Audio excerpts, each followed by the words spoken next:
चलो भाई, कल क्या कर रहे थे? Last topic.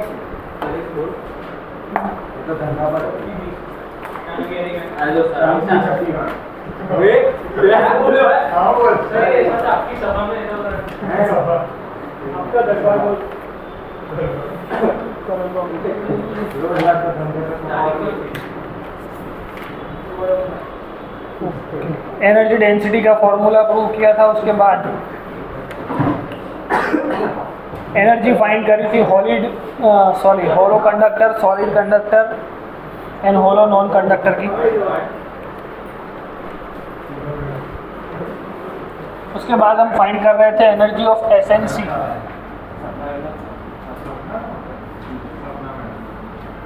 एनर्जी का फॉर्मूला क्या होगा? एनर्जी डेंसिटी का फॉर्मूला क्या होगा? बोलो ना। Half epsilon not E square. Energy density का एक्चुअल मीनिंग क्या होता है? Energy per unit volume. ભીડમાં પેપર ડિસ્કસ તો બધા કાલે ભેગા થાય ત્યારે।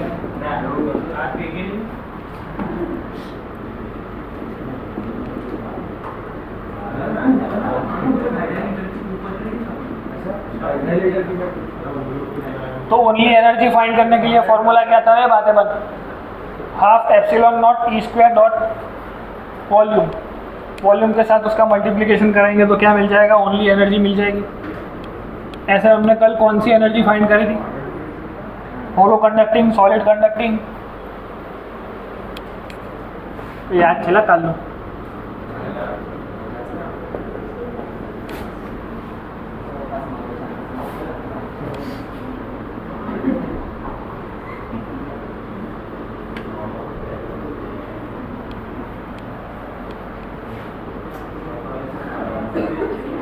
चलो, सॉलिड नॉन कंडक्टिंग स्फीयर की एनर्जी फाइंड करनी है।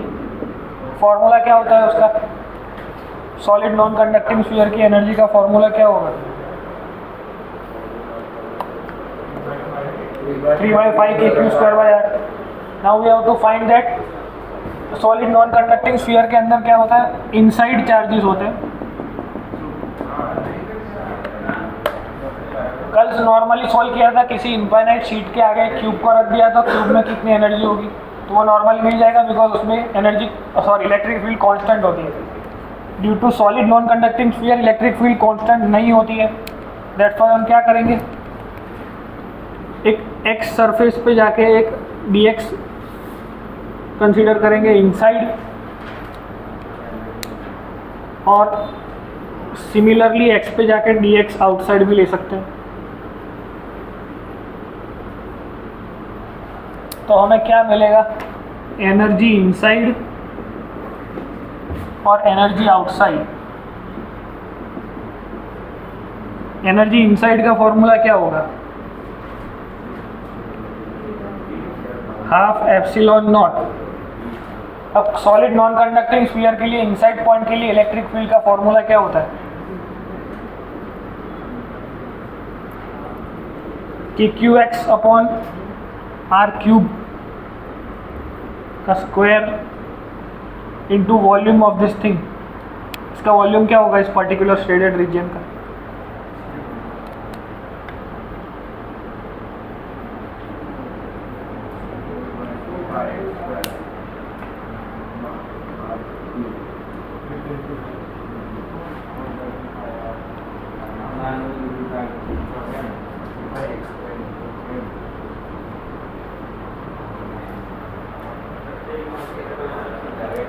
किसी को कोई डाउट है क्या चल रहा है इधर? लास्ट टाइम हम सीख रहे थे एनर्जी फाइंड करो यूजिंग एनर्जी डेंसिटी। तो एनर्जी फाइंड कर रहे थे यूजिंग एनर्जी डेंसिटी। सबसे पहले एक शीट ली थी, एक शीट के बाजू में एक क्यूब रख दिया था। अब इस क्यूब में कितनी एनर्जी होगी? तो हाफ एप्सिलॉन नॉट, शीट की वजह से कितनी फील्ड? तो σ/2 एप्सिलॉन नॉट का square into volume of the cube. तो एक क्यूब, तो इतनी एनर्जी होती थी इस क्यूब के ऊपर। ये कब तक चलेगा? जब तक कांस्टेंट इलेक्ट्रिक फील्ड होगी। फिर हमने सोचा कि नॉन कांस्टेंट इलेक्ट्रिक फील्ड होगी, नॉन यूनिफॉर्म इलेक्ट्रिक फील्ड होगी, तो क्या होगा? उस केस में हमने HC, SC एंड HNC के लिए एनर्जी का फॉर्मूला प्रूव किया kq² / 2r by using this particular thing. फिर हमने देखा वो पोटेंशियल एनर्जी होती है कहाँ से कहाँ तक, HC SCN HNC, उसके लिए पोटेंशियल का फॉर्मूला आया था KQ²/2R, this was from R to infinity. और ये किसके फॉर्म में होती है, तो इलेक्ट्रिक फील्ड के फॉर्म में होती है। इतना हमने कल ख़त्म किया था और फिर से प्रूव कर रहे थे कि finding the energy of solid non conducting sphere using energy density. तो फॉर्मूला हमको पता है, इसमें हमको क्या समझ में आएगा, ये पार्ट हम स्किप कर सकते हैं, लेकिन इनसाइड की जो पर्टिकुलर इलेक्ट्रिक फील्ड है, सॉरी इनसाइड की जो एनर्जी है उसका फॉर्मूला यहाँ से मिलेगा, that's why we have to solve that. तो कैसे सॉल्व करोगे, इलेक्ट्रिक फील्ड इनसाइड का फॉर्मूला क्या, एनर्जी इनसाइड का फॉर्मूला क्या होगा, तो कि भाई 1/2 एप्सिलॉन नॉट ई का स्क्वायर इंटू वॉल्यूम, वॉल्यूम मतलब एरिया इंटू लेंथ। क्लियर, यहाँ तक कोई डाउट किसी को? 1/2 का 1/2 एप्सिलॉन नॉट का epsilon, electric field due to this inside point, मतलब किसी भी एसएनसी के अंदर का पॉइंट होगा उसकी इलेक्ट्रिक फील्ड कैसे हम फाइंड करेंगे, KQR/R³ यौगिक फॉर्मूला है जो R² છે કે R³ છે, तो KQX/R का क्यूब उसका भी स्क्वायर, एरिया क्या हो जाएगा 4πx² into dx, area into length. अब इसको इंटीग्रेट करेंगे कहाँ से कहाँ तक, 0 से R तक, तो इनसाइड की एनर्जी मिल जाएगी, समझ में आ रहा है? तो इसको इंटीग्रेट कर पाओगे। और आउटसाइड पॉइंट के लिए तो सिंपल कैलकुलेशन था, ई आउटसाइड कैसे करते थे, सेम 1/2 का 1/2 एप्सिलॉन नॉट का एप्सिलॉन नॉट, किसी भी पूरे सॉलिड नॉन कंडक्टिंग स्फीयर के अंदर जो चार्ज है बाहरी पॉइंट के लिए तो वो पॉइंट चार्ज बन जाएगा, तो उसका इलेक्ट्रिक फील्ड क्या होगा KQ/x²। कोई डाउट इसमें किसी को, कहाँ से आया, इसका पूरे का square 1/2 epsilon not E² at the outside point. Sphere की वजह से आउटसाइड पॉइंट पे कितनी इलेक्ट्रिक एनर्जी होगी, 1/2 epsilon not E² into volume, volume किसका है, कितना है उसका, तो भाई सिमिलरली 4πx² dx। ये तो हमने कल किया हुआ है, इसका आंसर क्या आएगा हमको पता है, क्या आएगा KQ²/2R। कुछ याद है, इसको सॉल्व करो, इसका आंसर क्या आता है, यहाँ से हमको पता चलेगा इनसाइड पॉइंट के लिए भी एनर्जी होती है और एसएनसी, दोनों को ऐड करेंगे तो आंसर क्या आना चाहिए, ये आना चाहिए।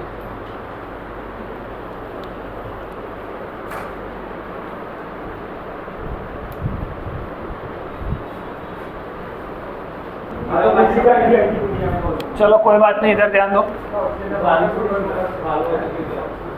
अब देखो इसका क्या होगा, 1/4π एप्सिलॉन नॉट, तो एक 4π और एक एप्सिलॉन चला जाएगा तो एक ही के बचेगा, तो एक के बाहर आ जाएगा, तो ये बातें बंद। Q² भी बाहर आएगा और 3 का तो R�6 बाहर आएगा, 1/2 भी बाहर आएगा, अंदर बचेगा इंटीग्रेशन x² dx 0 से R तक, और बचे ना x⁴, ये x² इसके साथ मल्टीप्लाई होगा तो x⁴ बचेगा। अब x⁴ का इंटीग्रेट करके देखो क्या आता है, x⁵/5, x⁵/5 कर लो एक स्टेप, चलो x⁵/5 0 से R, जहाँ x दिखता है वहाँ पे क्या रखना है R, तो इसका नेक्स्ट स्टेप क्या बनेगा 1/2 × 5 KQ² R⁵/R⁶, तो ऐसा हो जाएगा KQ²/R 1/10। ये एनर्जी का फॉर्मूला है इनसाइड पॉइंट के लिए, एसएनसी के अंदर इतनी एनर्जी होती है, सॉलिड नॉन कंडक्टिंग स्फीयर के अंदर इतनी एनर्जी होती है, बाहर इतनी एनर्जी होती है, दोनों को ऐड करोगे तो फाइनल एनर्जी ये आएगी 3/5 KQ²/R। समझ में आ रहा है? तो जो भी हमने प्रूव किया वो सब कुछ सही था। कोई डाउट किसी को, यहाँ क्या से आया कि सब क्या चल रहा है? तो एनर्जी डेंसिटी हमने समझ ली, एनर्जी डेंसिटी से वापस एनर्जी के फॉर्मूला हमने प्रूव कर लिए। सिंपल लॉजिक क्या लगाना है, एनर्जी अगर फाइंड करनी है तो energy density is nothing but the energy per unit volume. तो एनर्जी के लिए क्या करोगे, इलेक्ट्रिक फील्ड के साथ वॉल्यूम को मल्टीप्लाई कराओगे तो एनर्जी मिल जाएगी।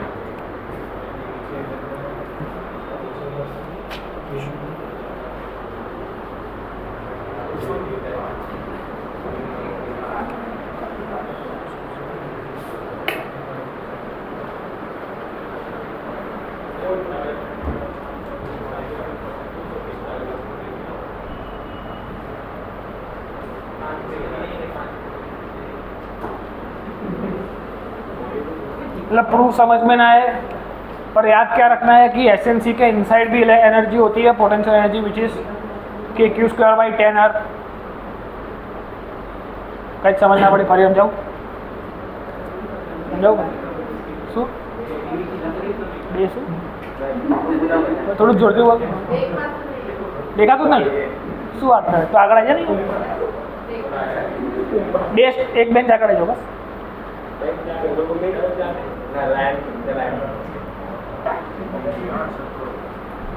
ફટાફટ નોટ કરો પછી આગળ થોડા ક્વેશ્ચન સોલ્વ કરીએ। ચેપ્ટર પતી જ ગયું છે, આ બધું સ્કીપ કર્યું હોત તો ચાલી જતું। ઇન્ટરેક્શન બિટવીન સિસ્ટમ્સ,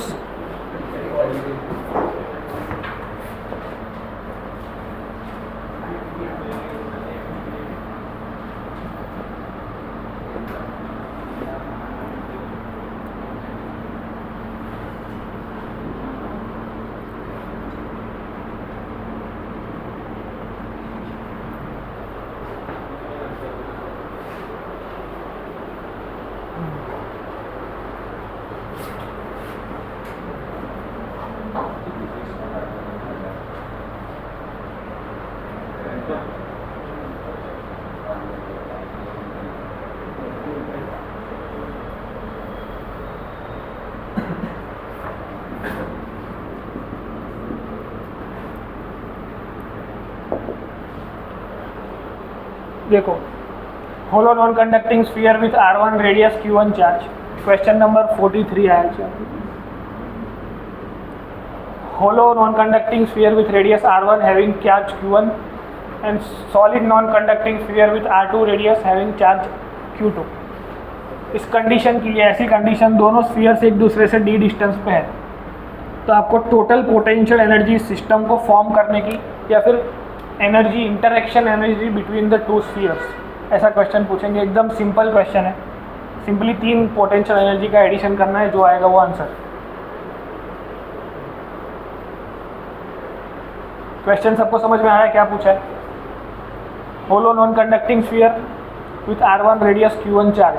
अब आपको पता होना चाहिए होलो नॉन कंडक्टिंग के लिए चार्ज कहाँ जाएगा, सॉलिड नॉन कंडक्टिंग स्फीयर को Q2 चार्ज देंगे तो कहाँ जाएगा, फिर उन दोनों के सेंटर के बीच का डिस्टेंस है d, तो what is the total interaction energy और total potential energy to form the system.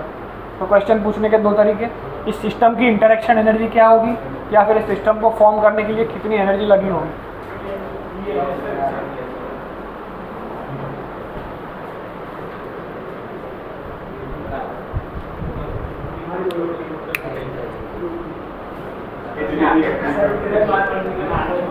चलो इधर ध्यान दो, सिंपल आइडिया क्या करना है, होलो नॉन कंडक्टिंग को इन्फिनिटी पे सोचो कि जब वो अकेला होगा तो कितनी पोटेंशियल एनर्जी होगी।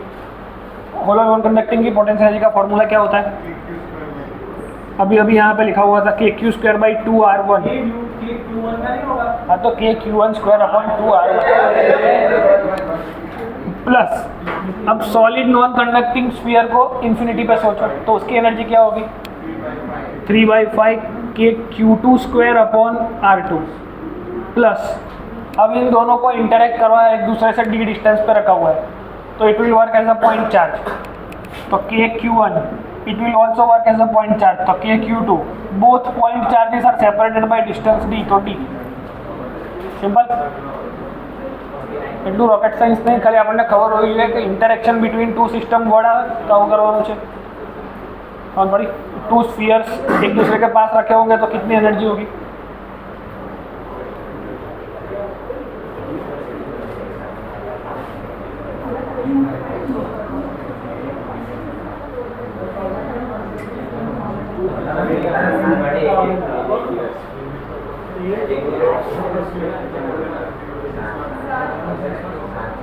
स्टूडेंट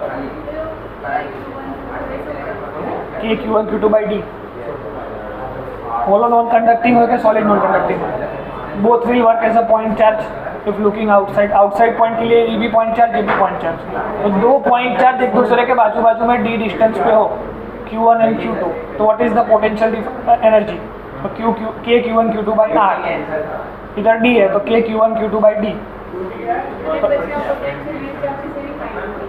टोटल आखी सिस्टम ની इंटरेक्शन एनर्जी का तो आखी सिस्टम बनावनी एनर्जी तो दो वर्ड में लिख लो क्वेश्चन कैसा पूछेंगे कि if two spheres are at the distance D तो interaction energy of the two spheres और energy required to form the system ના સિમ્પ્લિફાય કરાય ને અને એ બધું આપણે ટાઈમ નહીં બગાડતો જવા દે મતલબ સમજીને આગળ જવા દે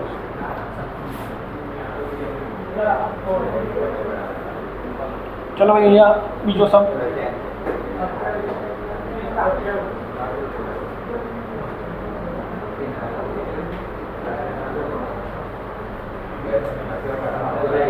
चलो इसका आंसर लाओ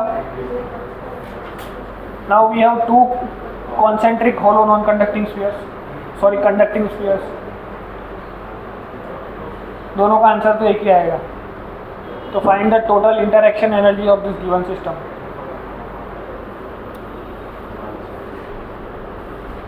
होलो नॉन कंडक्टिंग में रखे आप कंफ्यूजन ना था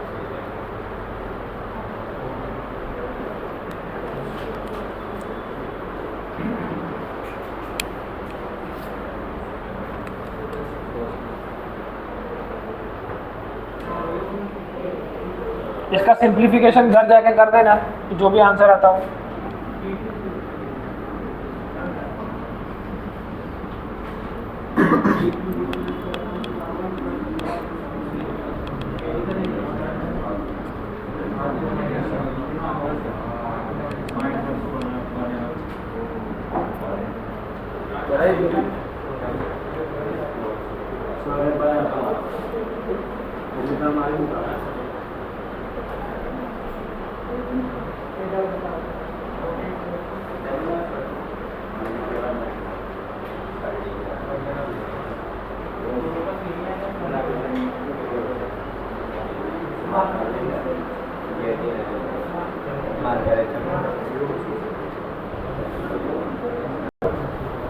तो सिंपल क्वेश्चन है होलो नॉन कंडक्टिंग के लिए इसकी वजह से क्या होगा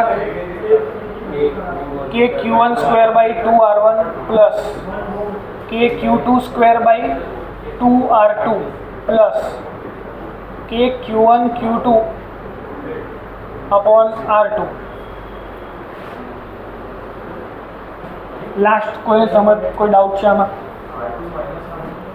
इधर ध्यान दो पहली एनर्जी इसकी वजह से तो के क्यू स्क्वायर अपॉन 2R1 दूसरी एनर्जी इसकी वजह से के क्यू स्क्वायर अपॉन 2R2 अब ये थर्ड एनर्जी जो आई जब थर्ड एनर्जी मैं ला रहा हूँ तो सिचुएशन देखो क्या हो रही है कि ये पहले से इधर प्रेजेंट है तो मैं क्या करूँगा के Q2 बाई R2 उतना होगा समझ में आ रहा है क्या बोल रहा हूँ एनर्जी विल बी एनर्जी नो फॉर्मूला शू है potential energy U is equal to potential into charge समझ में आ रहा है तो पोटेंशियल किसका इसकी वजह से कुछ पोटेंशियल पहले से होगा दैट विल बी के Q1 बाई R2 समझ में आ रहा है क्या बोल रहा हूँ इंटरनल स्फीयर की वजह से ना ना ચાર્જ અંદર છે એના લીધે R2 ડિસ્ટન્સ પર પોટેન્શિયલ આવ્યા છે के Q1 बाई R2 इंटू जिस डिस्टेंस पे वो रखा है उधर कौन सा चार्ज है तो Q2 ऐसे एनर्जी बनी समझ में आ रहा है because by the time we are setting the second sphere अंदर पहला तो है ही तो उसको कंसिडर करना पड़ेगा तो उसकी एनर्जी होगी VQ तो पोटेंशियल उसका के Q1 बाई R2 इंटू जो चार्ज इस स्फीयर पे है वो खुद Q2 सिंपल कोई डाउट बस साला किलो એટલે इलेक्ट्रोस्टैटिक्स 2 खत्म हो गया पर लास्ट टॉपिक ऐसा है इनफाइनाइट प्लेट के ऊपर थोड़ा डिस्कशन है उसके 2-3 क्वेश्चन आते हैं HC वर्मा में ये टॉपिक इसी चैप्टर में दिया हुआ है कैपेसिटेंस थोड़ा अलग डिस्कशन पर अपन यहाँ से ही कैपेसिटेंस स्टार्ट कर देंगे वो जो 2-3 क्वेश्चन है वो कंसीडर कर लेते हैं, कैसे करने हैं उसका प्रूफ देख लेते हैं। इंट्रोडक्शन टू इनफाइनाइट शीट कर लगे।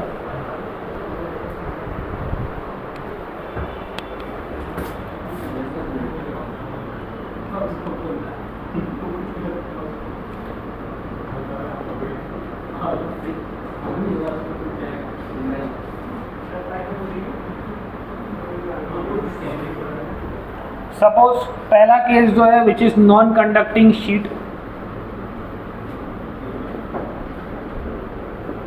कि नॉन कंडक्टिंग मटेरियल के ऊपर अगर हम चार्ज देंगे Q तो वो कैसे डिस्ट्रीब्यूट होगा। कंडक्टिंग है तो outside the particular sphere, surface के बाहर होगा, पर अगर नॉन कंडक्टिंग है तो सरफेस के अंदर भी चार्ज जा सकता है। क्लियर है। तो एक लेयर बनेगा इनसाइड, ये आपने किया हुआ है मोस्टली, एनसीईआरटी का ही टॉपिक है। तो इससे किसी पॉइंट पे अगर इलेक्ट्रिक फील्ड फाइंड करनी है तो उसका फॉर्मूला क्या होता है। किसी भी सिंगल लेयर ऑफ शीट की वजह से इलेक्ट्रिक फील्ड का formula at the perpendicular distance sigma by 2 epsilon not. कोई डाउट? इधर Q चार्ज दिया, सपोज इसका एरिया ए था तो सिग्मा का फॉर्मूला क्या होगा, Q बाई ए। तो इलेक्ट्रिक फील्ड का फॉर्मूला क्या हो सकता है, Q by 2a epsilon not. तो किसी भी नॉन कंडक्टिंग इनफाइनाइट शीट की वजह से इलेक्ट्रिक फील्ड कितनी होगी किसी भी पॉइंट पे, तो सिग्मा बाई 2 एप्सिलॉन नॉट और sigma by Q by 2a epsilon not. Clear? यहाँ पर कोई डाउट किसी को? Simple idea. अब दूसरा ऑप्शन क्या है हमारे पास कि if we have a conducting sheet, तो क्या करेंगे।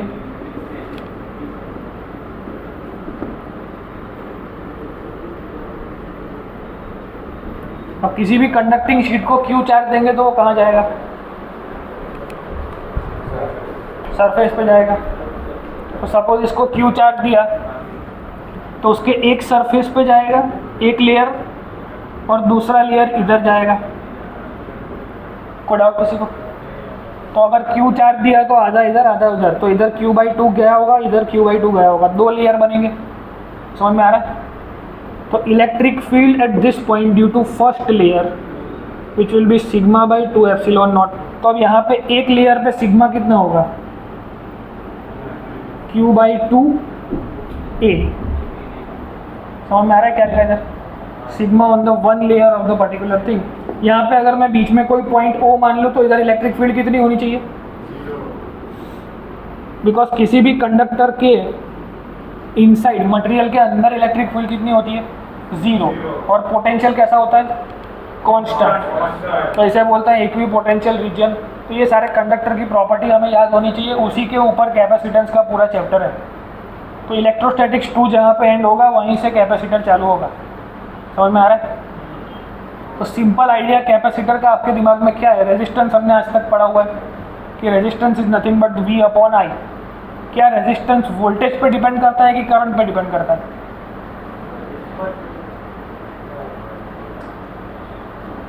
ओम्स लॉ आप सबने देखा हुआ, V is equal to IR। यहाँ से रेजिस्टेंस का फॉर्मूला बनाना है तो ऐसा कुछ बनता था, उसका ग्राफ हमें ऐसा कुछ मिलता है, VI ग्राफ। तो क्या ये रेजिस्टेंस V पे डिपेंड करता है कि I पे डिपेंड करता है?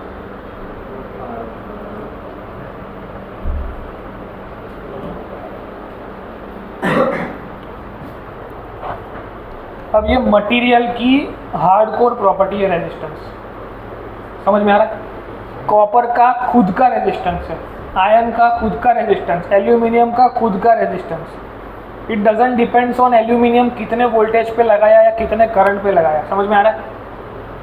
तो एक चीज़ हमें नहीं पता थी कि resistance is not depends on voltage और current, is the separate property of the material itself. समझ में आ रहा है? ऐसे ही कैपेसिटेंस उसकी सेपरेट प्रॉपर्टी है, मतलब वो दुनिया में था ही पहले से, किसी ने उसको डिस्कवर किया। समझ में आ रहा है? तो रेजिस्टेंस वाज दैट बिफोर। जैसे कॉपर खुद को कॉपर बनाता है, आयरन खुद को आयरन बनाता है, वैसे उसकी इंट्रिंसिक प्रॉपर्टी हुई। समझ में आ रहा है? It doesn't depends on anything. ये फॉर्मूला मैथमेटिकली उसका ये है, पर वो डिपेंड नहीं करता इस पर। समझ में आ रहा है? ऐसे ही कैपेसिटेंस भी ऐसा ही चीज़ है कि उसका फॉर्मूला होता है Q by V, but it doesn't depends on charge and volt. समझ में आ रहा है?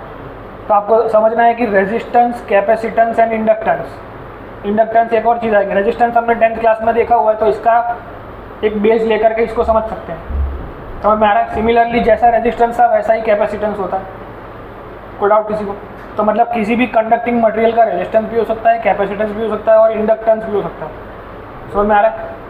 तो लॉजिकली जैसे रेजिस्टेंस किसी पर डिपेंड नहीं करता, वैसे ये भी किसी पर डिपेंड नहीं करता, वो मटेरियल की खुद की प्रॉपर्टी है। वापस यहाँ पे आते हैं, क्या कर रहे थे? इलेक्ट्रिक फील्ड फाइंड कर रहे थे।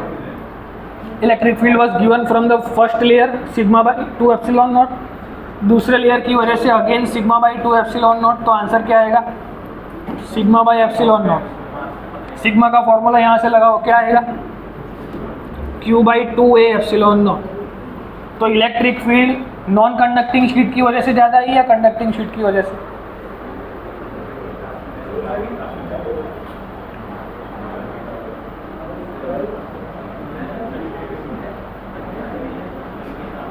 कुछ समझ में आ रहा है क्या चल रहा है इधर? तो नॉन कंडक्टिंग शीट की इलेक्ट्रिक फील्ड ज़्यादा होगी कि कंडक्टिंग शीट की? यहाँ सामने दिख रहा है दोनों का फॉर्मूला सेम है, फिर भी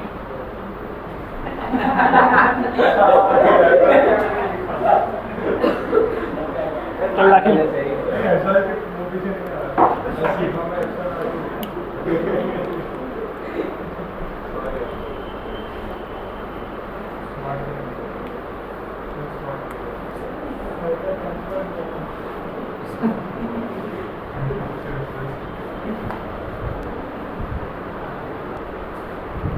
ये एक्चुअली कंसेप्ट है, क्वेश्चन यहाँ से आता है। Suppose we have 2 plates, conducting plates, given charge Q1 and Q2।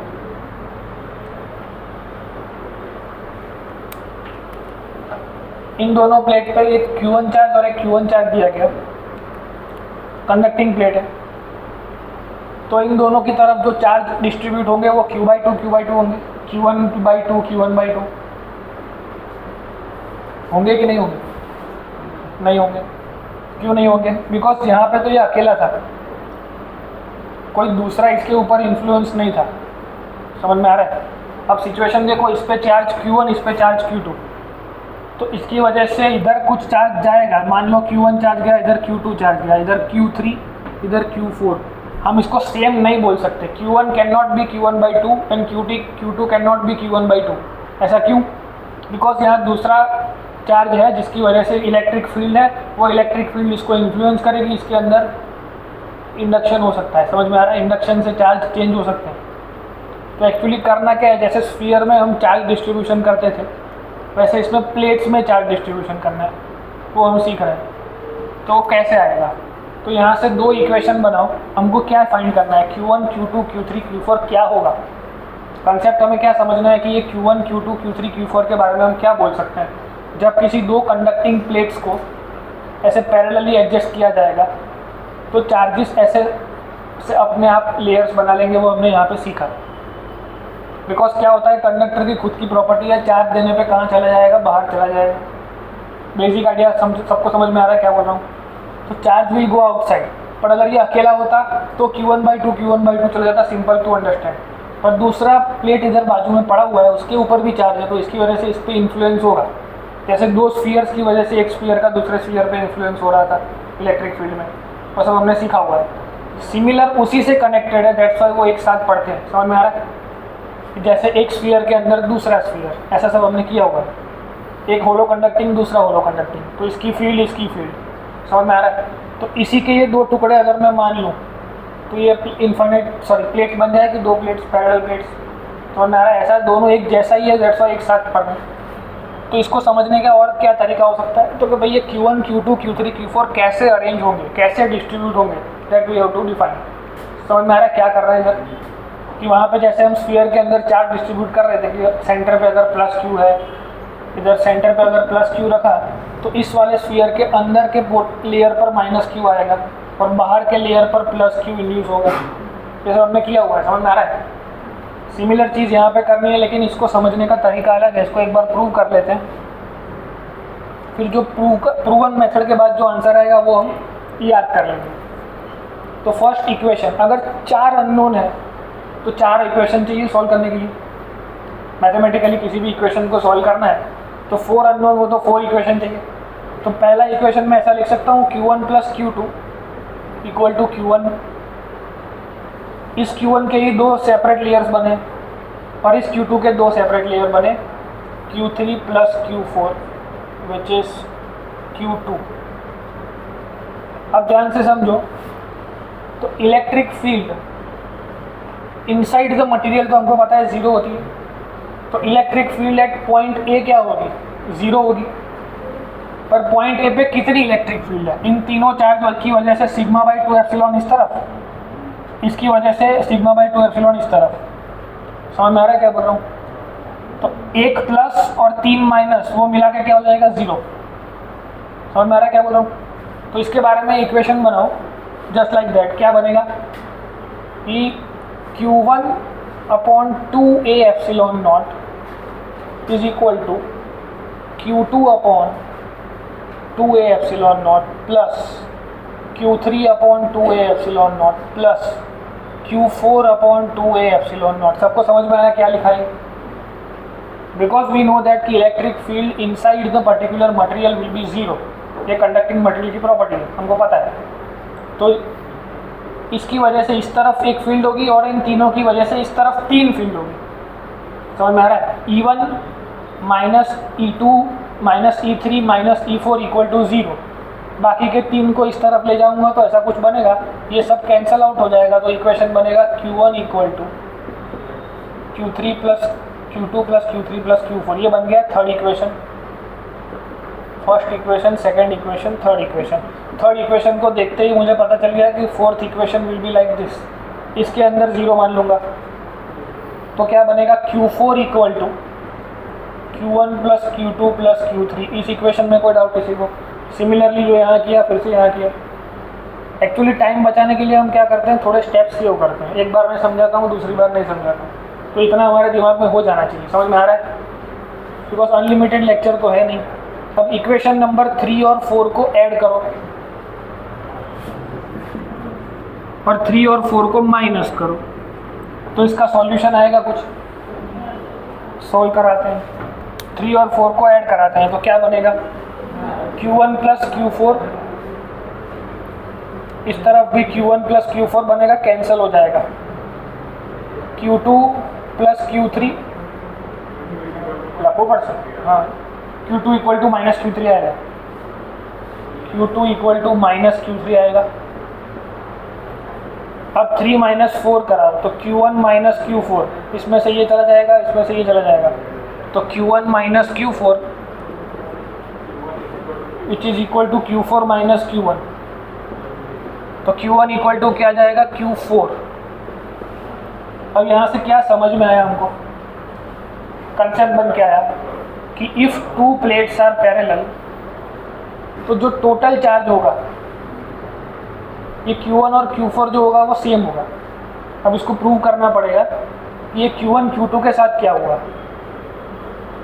तो इसकी वैल्यू पुट करो किसी भी इक्वेशन में। सपोज इसमें पुट कर दो, Q1 की जगह Q4 पुट कर दिया तो क्या आएगा, 2Q4 = Q2 + Q1।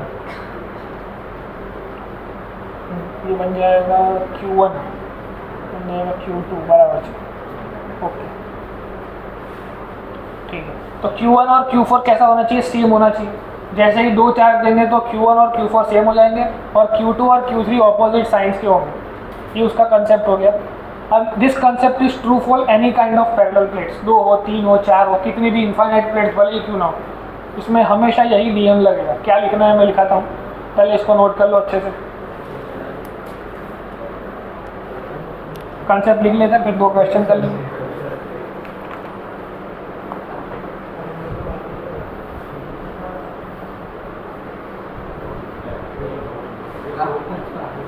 सुना मैं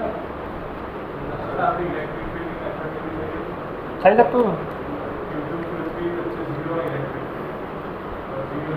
0 नहीं था। હવે એક બાકી છે, એક સ્ટેપ કરાવી દઉં છું હમણાં, લખ્યા પછી કરાવવાનું હતું। 1+2 कराय तो શું આવશે Q1 plus Q2 plus Q3 plus Q4 which is equal to Q1 plus Q2।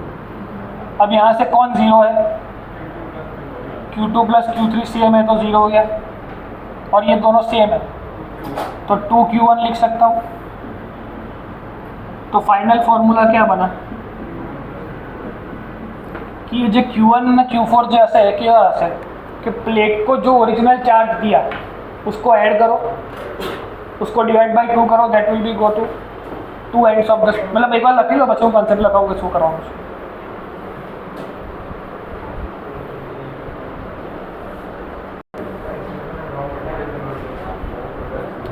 चलो, when we have this kind of plates or parallel plates,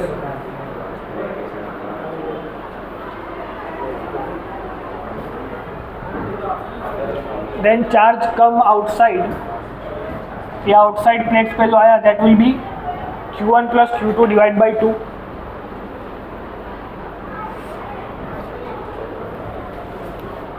and on the opposite surfaces charge will be same but opposite in sign. When we have this kind of plates, the charge which is going outside two plates, it will be Q1 plus Q2 divided by 2,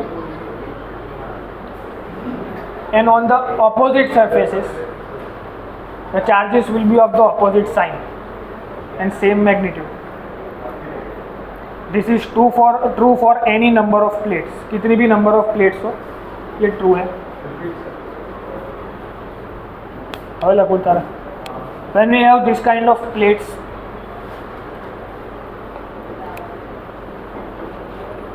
then the charge come outside the plates will be Q1 plus Q2 divided by 2,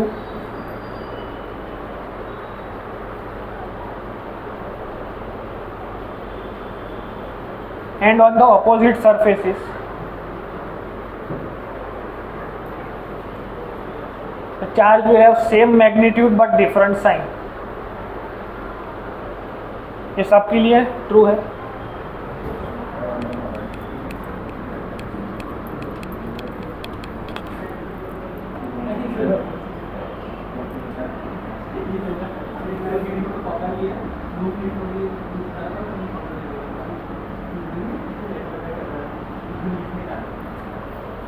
चलो इसे solve करो।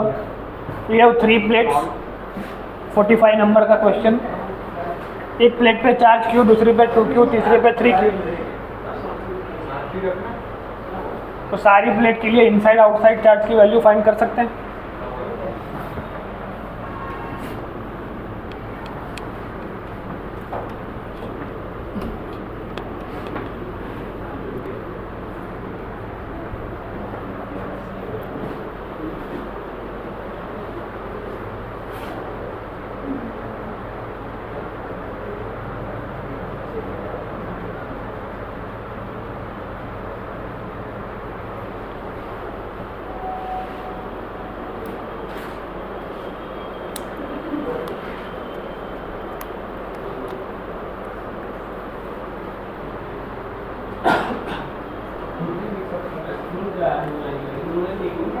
मतलब ये topic दोनों chapter का connecting topic है। Electrostatics 2 का last topic समझ के लिखो तो भी चलेगा, और कैपेसिटर का फर्स्ट टॉपिक समझ के लिखो तो भी चलेगा।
सबसे पहले ये बताओ, ये आउटसाइड दो सरफेस पर कितना चार्ज होगा?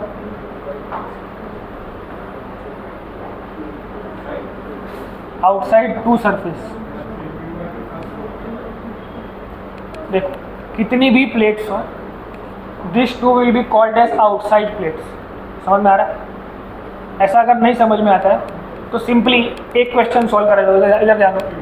टोटल चार्ज क्या होता है? 6Q, तो 6Q divide by 2 will be on this surface, तो क्या आएगा? 3Q। अब 3Q से Q बनाने के लिए इधर क्या चाहिए? -2Q। समझ में आ रहा है क्या किया? तो इसके सामने क्या हो जाएगा? 2Q, और इधर 2Q मेंटेन रखने के लिए इधर 0 होना चाहिए। समझ में आ रहा है क्या कर रहा हूँ? और इधर भी 2Q मेंटेन रखने के लिए इधर 0 होना चाहिए, इधर हो जाएगा 3Q। तो आउटर मोस्ट सरफेस पे कौन सा चार्ज? तो क्या भाई Q1 plus Q2 divide by 2, और इनर दो सरफेस पे charge will be same but opposite magnitude, same opposite magnitude. समझ में आ गया? दोनों कॉन्सेप्ट समझ में आ रहा है क्या करना है? तो आउटर मोस्ट सरफेस पे जो चार्ज जाएगा वो टोटल का डिवाइड बाई 2 होगा, और इनर दो सरफेस पे जो चार्ज होगा वो सेम होगा बट ऑपोजिट साइन के साथ। क्वेश्चन नंबर 46 अब हो जाएगा।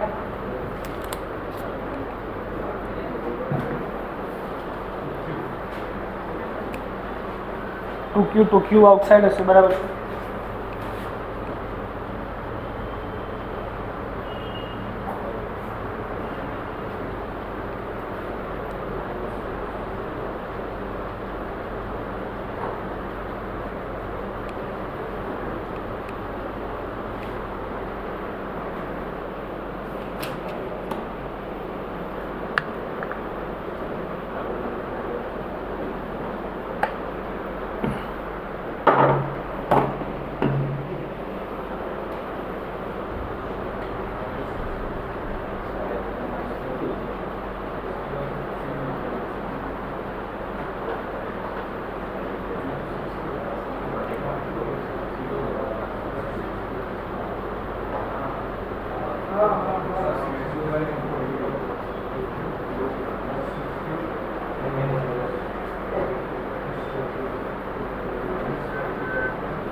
प्रूफ समझ में आए ना, मतलब याद रहे ना रहे ज़रूरी नहीं है, पर कंसेप्ट याद होना चाहिए। मतलब अभी तक जितना भी काम हमने किया उस सब में ऐसा है कि प्रूफ सिर्फ एक मैथमेटिकल प्रैक्टिस के लिए है। एडवांस सॉल्व के लिए सिंप्लीफिकेशन ज़रूरी होता है कि अगर आपको मेन्स निकल रही है और एडवांस तक पहुँचना है तो उसमें क्या करना होता है कि एक ही चीज़ को सॉल्व करने के मल्टीपल तरीके आपको आने चाहिए। उससे क्या होगा? क्रिटिकल थिंकिंग डेवलप होगी। समझ में आ रहा है? तो अभी के लिए हमारा काम क्या चल रहा है? एक क्रिटिकल थिंकिंग का लेवल डेवलप कर रहे हैं कि चीज़ों को समझ के उसको कंसेप्चुअली अप्लाई कैसे करते हैं। बाकी ये चीज़ें हमको रटी हुई होनी चाहिए कि इस टाइप के क्वेश्चन है। टोटल सारी टाइप्स आप एक साथ लिख लोगे, वो भी मैं एक बार प्रोवाइड करूँगा लास्ट में कि इतने टाइप के क्वेश्चन आते हैं क्लास 12 में। समझ में आ रहा है? एक चैप्टर में से हार्डली 10-15 टाइप के क्वेश्चन होते हैं, उसके हम प्रैक्टिस करते हैं। तो हर चैप्टर के मेथड्स लिख लो कि इस चैप्टर में इतनी मेथड्स है, इसमें इतनी मेथड्स है। समझ में आ रहा है? तो आपको लॉजिकली क्लियर हो जाएगा कि इतने टाइप के हार्डली 200 या 300 टाइप के क्वेश्चन होते हैं। हर एक में प्रैक्टिस करने के लिए 5-5-6 सम कर सकते हैं, फिर PYQ कर सकते हैं।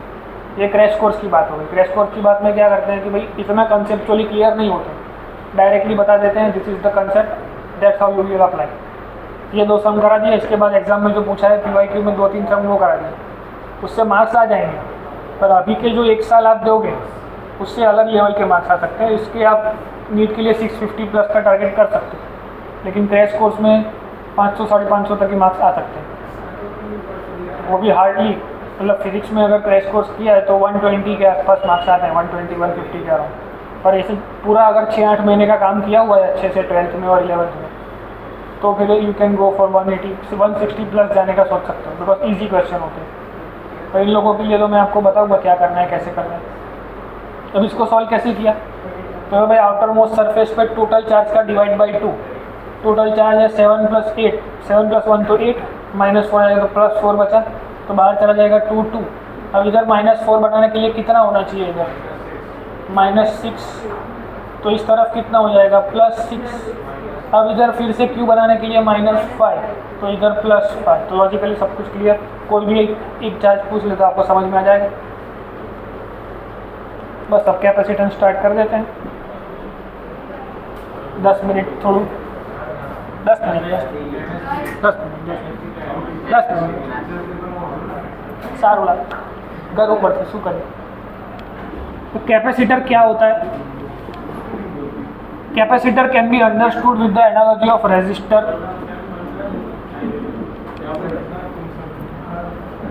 This is a property of a conductor, कि अगर वो कंडक्टर है तो वो कैपेसिटर है। समझ में आ रहा है? मतलब कोई कंडक्टर है तो वो रजिस्टर है, कॉपर का कोई टुकड़ा है तो वो बाय डिफॉल्ट रजिस्टर तो है ही। समझ में आ रहा है? और वही कंडक्टर भी कैपेसिटर भी है। समझ में आ रहा है? कभी कभी इसको कंडेंसर बोलते हैं, कभी कभी इसको कैपेसिटर बोलते हैं। इसका बेसिकली यूज़ क्या है, आपको कुछ आइडिया है?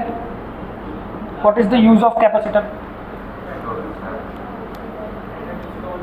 मतलब जब कोई चीज़, जैसे साइकिल चलाते हैं तो 5 मिनट शांति रख, मैडम शांति रख से 5 मिनट।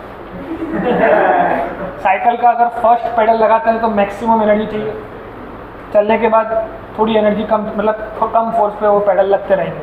तो कोई भी चीज़, एसी भी जब स्टार्ट होता है तो उसको मैक्सिमम करंट चाहिए होता है, फैन स्टार्ट होता है तो उसको मैक्सिमम करंट चाहिए होता है। उतना करंट बैटरी या एसी करंट एक साथ नहीं दे सकते हैं। तो उसके लिए कौन है? कैपेसिटर। कैपेसिटर क्या करता है? तो उसके पास एक इमेंस अमाउंट ऑफ चार्ज होते हैं। मतलब नहाना है तो एक एक ड्रॉप से नहाना पॉसिबल नहीं है, उधर आप क्या कर सकते हो, एक पूरा डोल भर के नहा सकते हो। तो ये 2-3 ऑप्शन है इसको समझने के, एक साथ पूरा भर दो, एक साथ एनर्जी देने का जो काम है वो कौन करता है? कैपेसिटर। तो एक्चुअली करता क्या है, इन टर्म्स ऑफ चार्ज को स्टोर करता है। चार्ज की इलेक्ट्रिक फील्ड होती है और इलेक्ट्रिक फील्ड कौन है? एनर्जी का ही एक पार्ट है। समझ में आ रहा है? तो एक्चुअली वो करता क्या है? एनर्जी को ही स्टोर करता है। समझ में आ रहा है? कोई डाउट किसी को इसमें? तो कैपेसिटर का बेसिक यूज़ क्या है कि some instrument use instant energy और मोर एनर्जी टू स्टार्टअप। एक बार स्टार्ट होने के बाद तो फैन चलता रहेगा, और पहली बार स्टार्ट होने के लिए उसको जितना करंट चाहिए उतना करंट नॉर्मल एसी करंट या बैटरी नहीं दे पाएगी। तो उसके अंदर एक कैपेसिटर होगा जो उसको स्टार्ट करने के लिए वो एक्स्ट्रा करंट प्रोवाइड करा देगा, एक साथ सारा करंट दे देगा। समझ में आ रहा है? तो एनर्जी, जो एक्स्ट्रा एनर्जी चाहिए होगी किसी भी इंस्ट्रूमेंट को स्टार्ट करने के लिए, तो वो करने के लिए हमारे पास कौन है? कैपेसिटर। समझ में आ रहा है? जैसे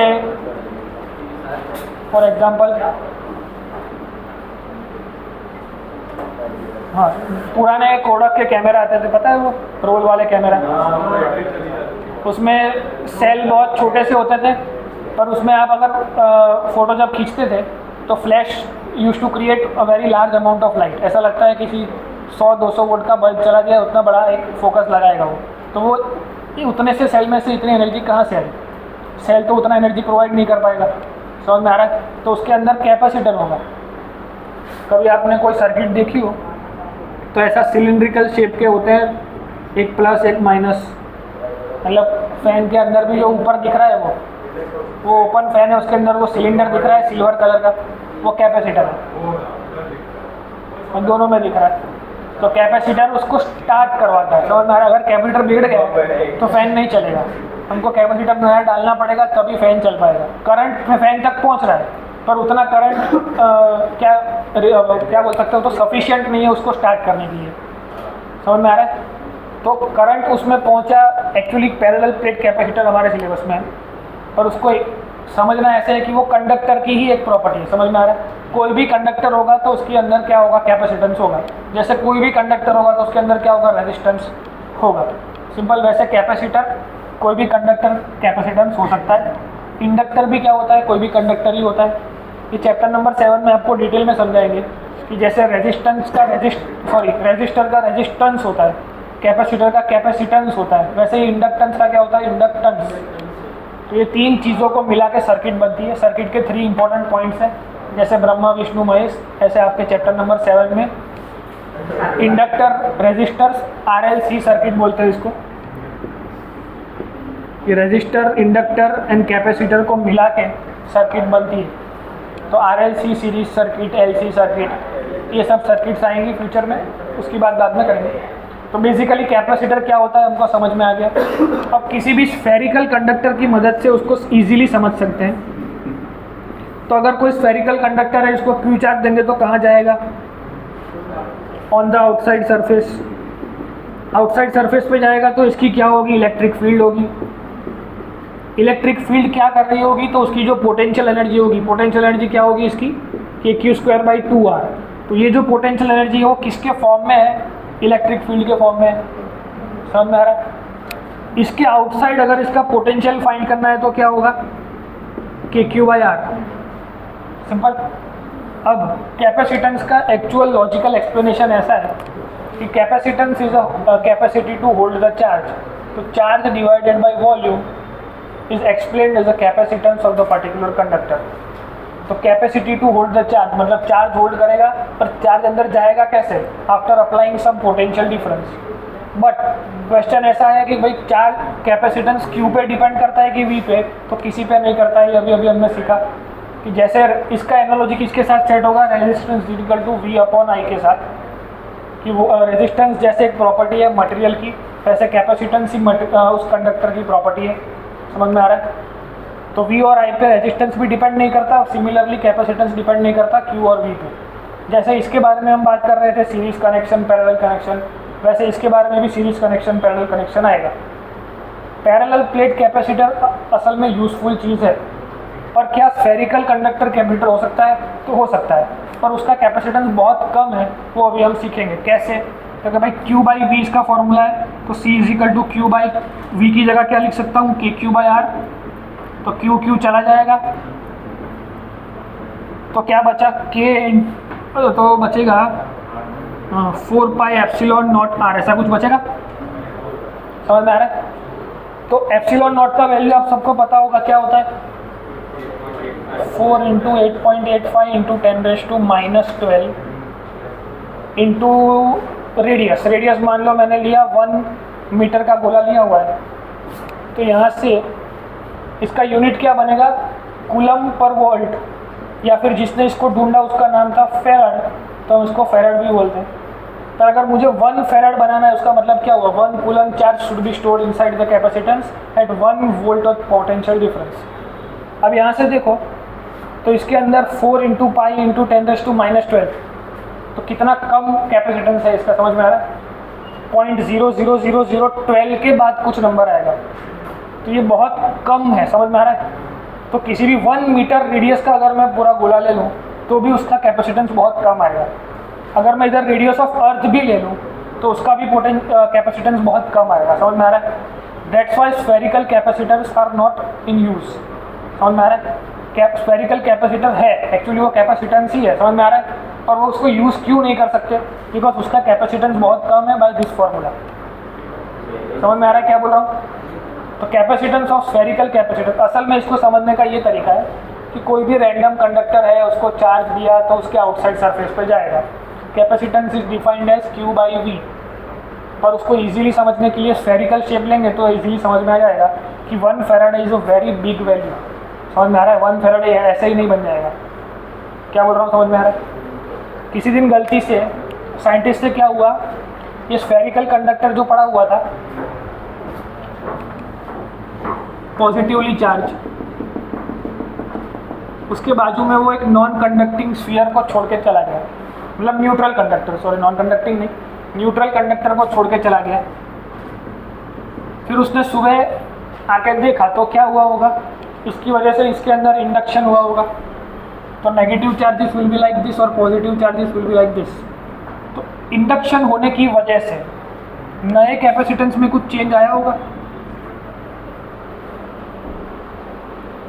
समझ में आ रहा है क्या बोल रहा हूँ?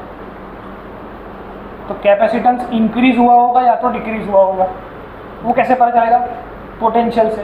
तो इसका पोटेंशियल या तो इंक्रीज हुआ होगा या तो डिक्रीज हुआ होगा। तो इसका पोटेंशियल इंक्रीज हुआ होगा कि डिक्रीज हुआ होगा? अगर बाजू में कोई एक और न्यूट्रल कंडक्टर रखेंगे तो डिक्रीज हुआ होगा। तो पोटेंशियल डिक्रीज होगा तो कैपेसिटेंस इंक्रीज हो जाएगा। तो उसको समझ में आया कि spherical capacitor is not useful because it has very low amount of capacitance. गलती से उससे ये गलती हो गई, लेकिन उससे कैपेसिटेंस तो बढ़ गया, लेकिन फिर भी स्फेरिकल कंडक्टर्स की वजह से पूरी अर्थ का भी अगर मैं रेडियस डालता हूँ तो भी कैपेसिटेंस बहुत कम आता है। तो दो स्फेरिकल कंडक्टर्स को भी बाजू बाजू में रखने से कैपेसिटेंस बढ़ा, पर इतना नहीं बढ़ा कि जिसको हम यूज़ कर सकें।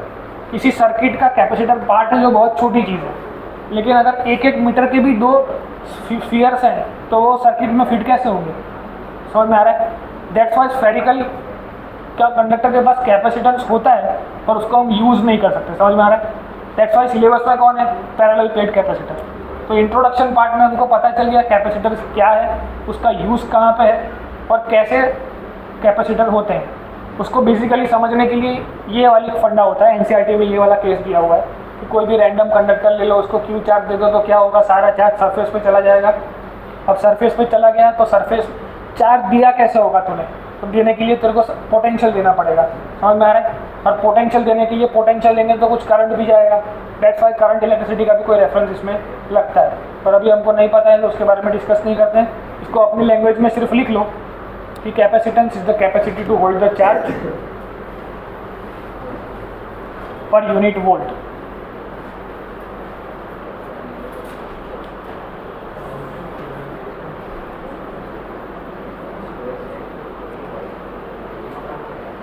Capacitance is the capacity to hold the charge per unit volt.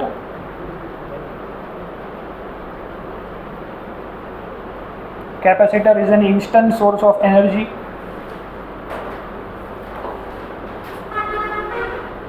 It stores energy in the form of electric field.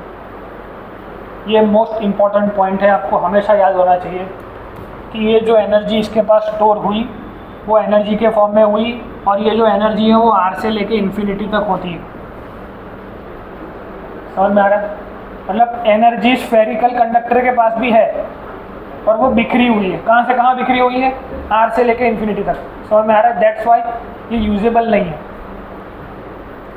काम की नहीं है। एनर्जी है उसके पास पर कुछ काम की नहीं है, वो बिखरी हुई है आर से इन्फिनिटी तक। तो कैपेसिटेंस फॉर स्फेरिकल कंडक्टर, ऐसा हेडिंग लगा के ये सब ड्रॉ कर लो, अपने हिसाब से लिख लो कि capacity of spherical conductor is very less.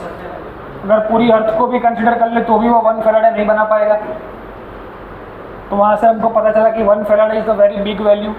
तो अमूमन जो क्वेश्चन से हम डील करेंगे वो सारे क्वेश्चन कैसे होंगे? माइक्रो फैराडे में।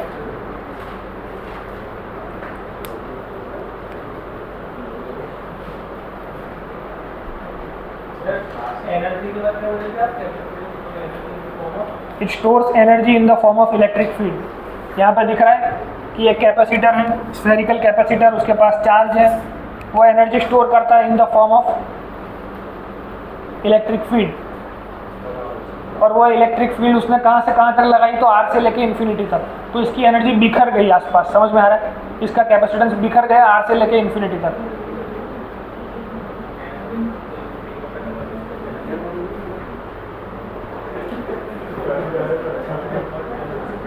तो बेसिक आइडिया कैपेसिटेंस के बारे में वो क्या है, स्फेरिकल कैपेसिटर क्यों यूज़ नहीं होता है, और 1 Faraday is a very big value. तो हम जो क्वेश्चन सॉल्व करेंगे वो कैसे होंगे? माइक्रो फैराडे में। और हम जो सॉल्व करेंगे वो कैसे होंगे? पैरेलल प्लेट कैपेसिटर, बिकॉज इसका कैपेसिटेंस इतना है ही नहीं जो कहीं पे यूज़ हो सके। बस तो इतना है। मतलब लॉजिकली आपको पता होना चाहिए capacitance doesn't depends on charge और वोल्टेज। और क्या पता होना चाहिए? तो capacitance of spherical conductor stored in the energy of it, in the electric field of it. वो बिखरी हुई है एनर्जी। ये सब आपको बेसिक पॉइंट समझ में आना चाहिए कंसेप्चुअल क्वेश्चन असेंशन रीजन के लिए। बस तो आज के लिए यहाँ इतना रखते हैं, फिर कैपेसिटेंस नेक्स्ट टाइम से और आगे बढ़ाएंगे।